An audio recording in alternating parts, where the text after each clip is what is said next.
Breaking news. కుక్క కాటు ఒక నిండు ప్రాణాన్ని బలి తీసుకుంది. దాదాపు ఏడాదిన్నర కాలంగా మృత్యువుతో పోరాడిన 15 నెలల చిన్నారి చివరకు చికిత్స పొందుతూ కన్నుమూశాడు. ఈ హృదయ విదారక ఘటన జగిత్యాల జిల్లా వెల్గటూర్ మండలం కోటిలింగాల గ్రామంలో చోటు చేసుకుంది. కోటిలింగాల గ్రామానికి చెందిన మణితేజ్ అనే బాలుడిని 2024 డిసెంబర్ 26న ఒక పిచ్చి కుక్క కరిచింది. ఆ సమయంలో కుటుంబ సభ్యులు వెంటనే అప్రమత్తమై బాలుడిని ఆసుపత్రికి తరలించి ప్రాథమిక చికిత్స చేయించారు. అయితే కొద్ది రోజుల తర్వాత బాలుడి ఆరోగ్యం మళ్లీ క్షీణించడం ప్రారంభమైంది. వింత లక్షణాలు కనిపిస్తుండటంతో ఆందోళన చెందిన తల్లిదండ్రులు మెరుగైన వైద్యం కోసం పెద్ద ఆసుపత్రులకు తరలించారు.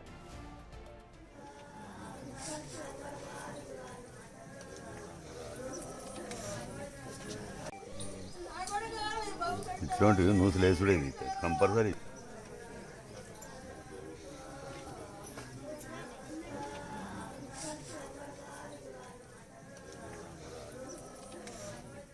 వైద్యులు పరీక్షలు నిర్వహించగా బాలుడికి ర్యాబీస్ లక్షణాలు ఉన్నట్లు నిర్ధారణ అయింది.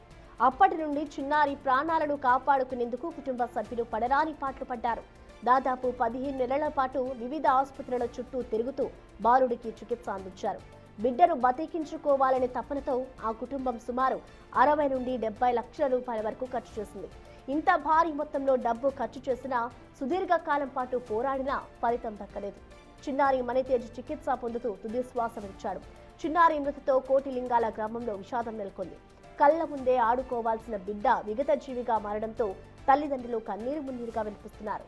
వారి ఆవేదన చూసి గ్రామస్తులు చలించిపోయారు.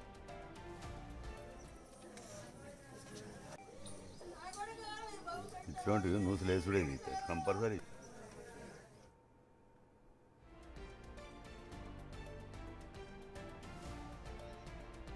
ఈ ఘటన నేపథ్యంలో వైద్యులు ప్రజలకు కీలక సూచనలు చేస్తున్నారు. కుక్క కాటుకు గురైనప్పుడు ఏమాత్రం నిర్లక్ష్యం చేయకుండా వెంటనే పూర్తి స్థాయిలో యాంటీ ర్యాబీస్ వ్యాక్సిన్ వేయించుకోవాలని కోరుతున్నారు.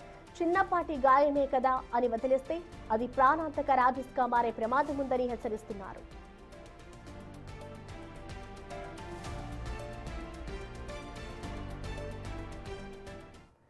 ర్యాబీస్ వ్యాధితో బాధపడుతూ చిన్నారి మృతి చెందాడు. ఈ ఘటనకు సంబంధించిన మరింత సమాచారాన్ని మా ప్రతినిధి శ్రీనివాస్ అందిస్తారు. శ్రీనివాస్.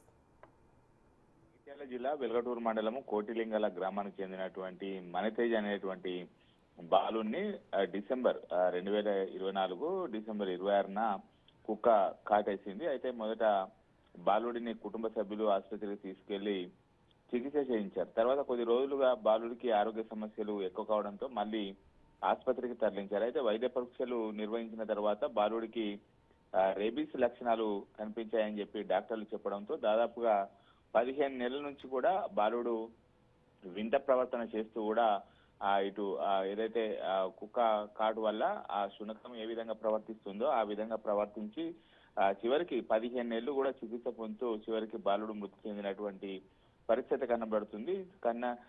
కన్నీరు మున్నీరుగా అయితే కుటుంబ సభ్యులు విలపిస్తున్నారు. దాదాపుగా ఇప్పటికే రేబీస్ వ్యాధి లక్షణాలు ఉన్నటువంటి నేపథ్యం లోపల ఆసుపత్రులు తిరిగి 60 నుంచి 70 లక్షల వరకు కూడా ఖర్చు చేసినా గానీ ఫలితం లేకపోయిందని చెప్పి అయితే తల్లిదండ్రులు కన్నీరు మున్నీరుగా విలపిస్తున్నటువంటి పరిస్థితి కనబడుతుంది.